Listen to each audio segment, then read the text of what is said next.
Welcome to my YouTube automotive channel. In today's video I'm sitting in a 2011 Chevrolet Cruze and I will show you the location of a starter fuse and relay.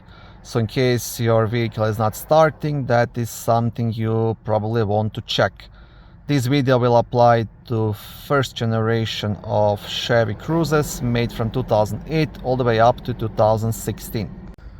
Both the fuse and the relay will be located in a main fuse box, which is under the front hood just next to the battery under this cover. To remove the cover, you will have three black tabs, one here, and one here. I want to press these tabs together and lift up to unlock it. You will do that on all three of them.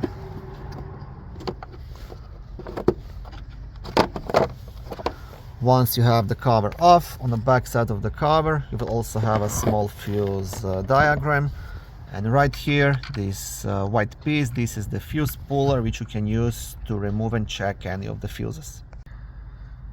Fuse number 12, it's a 30 amp fuse located right here on the top of the fuse box, and this is the fuse responsible for power to the starter solenoid. So this is the main starter fuse. Just next to that fuse, this is the starter solenoid relay.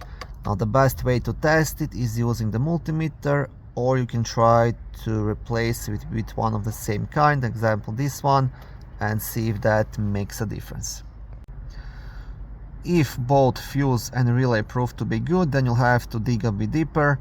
First you'll want to check the wiring towards the starter, check the electrical connection, and then next thing is to test the starter and possibly replace it.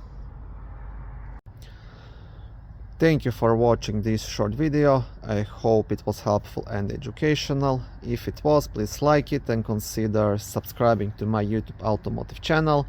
On my channel there is lots of how-to videos, do-it-yourself videos, car reviews, product reviews and other similar automotive topics.